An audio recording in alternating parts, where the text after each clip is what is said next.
معزز ناظرین و سامعین، السلام علیکم ورحمۃ اللہ تعالی وبرکاتہ۔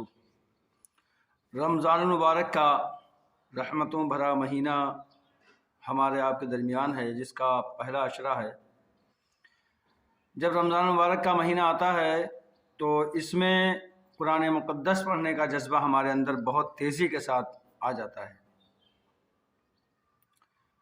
ہر بندہ یہ چاہتا ہے، بچہ یہ چاہتا ہے، ہماری مائیں بہنیں چاہتی ہیں کہ ہم قرآن مقدس کو تلاوت کر لیں اور زیادہ سے زیادہ ہمارے قرآن شریف ہو جائیں۔ جب رمضان کا مہینہ مکمل ہو جاتا ہے تو کوئی سوچتا ہے کہ ہمارے 4 قرآن ہوں، کوئی سوچتا ہے ہمارے 5 ہوں، کوئی سوچتا ہے ہمارے 6 ہوں۔ اس طرح سے ہر بندے کے اندر خواہش ہوتی ہے اور ہونا چاہیے، کیونکہ رمضان المبارک کے مہینے میں روزے کے بعد اگر کوئی چیز زیادہ فضیلت کی حامل ہے تو وہ ہے قرآن مقدس کی تلاوت کرنا۔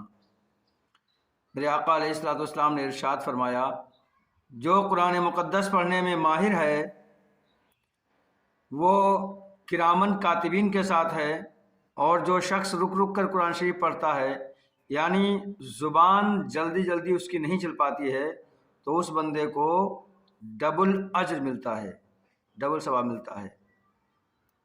اب یہاں پر بتانے کا مقصد یہ ہے کہ جو ہمارے بھائی یا ہماری بہنیں یا ہمارے بچے 3 قرآن شریف، 4 قرآن شریف، 5 قرآن شریف پڑھنے کے فراق میں لگے رہتے ہیں اور الفاظ کی ادائیگی نہیں کر پاتے، کچھ کا کچھ پڑھ دیتے ہیں، تو ان کو چاہیے کہ وہ اپنے الفاظ کی ادائیگی کریں۔ جب قرآن مقدس کی تلاوت کریں تو چاہیے کہ سب سے پہلے ہمیں حروف صحیح درست پڑھنے چاہیے۔ اگر الفاظ کی درستگی نہیں ہے تو اس کا معنی بدل جائے گا، پھر ثواب تو کیا، اس کا الٹا گناہ پڑے گا۔ 3 قرآن شریف، 4 قرآن شریف، اس کے فراق میں نہ رہیے، آپ ایک مکمل کیجئے، مگر بہتر طریقے سے مکمل کیجئے۔ کچھ لوگوں کی عادت ہوتی ہے کہ قرآن شریف پڑھتے ہیں تو لے لیا قرآن شریف اور یہ آواز آتی رہتی ہے، زبان سے الفاظ نہیں ادا ہو رہے ہیں، تو اس کو قرآن شریف کا پڑھنا نہیں کہا جائے گا۔ خالص کرنے کو پڑھنا نہیں کہتے ہیں، بلکہ حروف کی ادائیگی زبان سے ہونا ضروری ہے، جیسے کہ بسم اللہ الرحمن الرحیم، قل هو اللہ احد اللہ الصمد لم یلد ولم یولد ولم یکن لہ کفوا احد۔ تو جو الفاظ ہیں یہ زبان سے ادا کرنا ضروری ہیں۔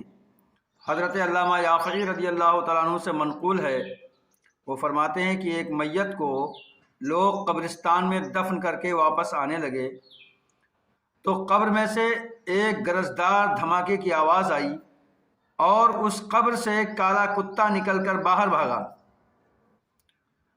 ایک نیک آدمی جو وہیں پہ موجود تھے، انہوں نے اس کتے سے کہا، تیرا ناس ہو تو کون بلا ہے؟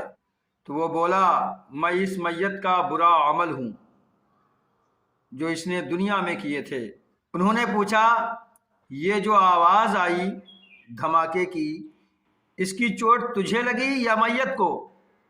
تو اس نے کہا کہ نہیں، چوٹ تو مجھے لگی۔ وجہ اس کی یہ ہوئی کہ اس کے پاس سورہ یاسین وغیرہ جن آیتوں کی جتنے قرآن مقدس کی یہ تلاوت کیا کرتا تھا وہ آ گئی اور مجھے اس کے پاس تک جانے نہ دیا اور مار کر نکال دیا۔ تو میرے عزیز بھائیوں، دیکھا آپ نے، قرآن مقدس یقیناً بندے کی حفاظت کا ضامن ہوتا ہے، مگر وہ قرآن جو صحیح طریقے سے پڑھا جائے۔ قرآن مقدس جب بھی پڑھیں تو اس کو ٹھہر ٹھہر کر پڑھیں، بہتر انداز میں پڑھیں، اچھی آواز سے پڑھیں، اور کم سے کم اتنی آواز سے پڑھیں کہ آپ کے کان خود سن سکیں۔ اسی طرح سے میرے اور ویڈیوز دیکھنے کے لیے میرے چینل محمد ارشاد آفیشیل کو سبسکرائب کر لیں، بیل آئیکن کو پریس کر دیں۔ السلام علیکم ورحمۃ اللہ تعالیٰ وبرکاتہ۔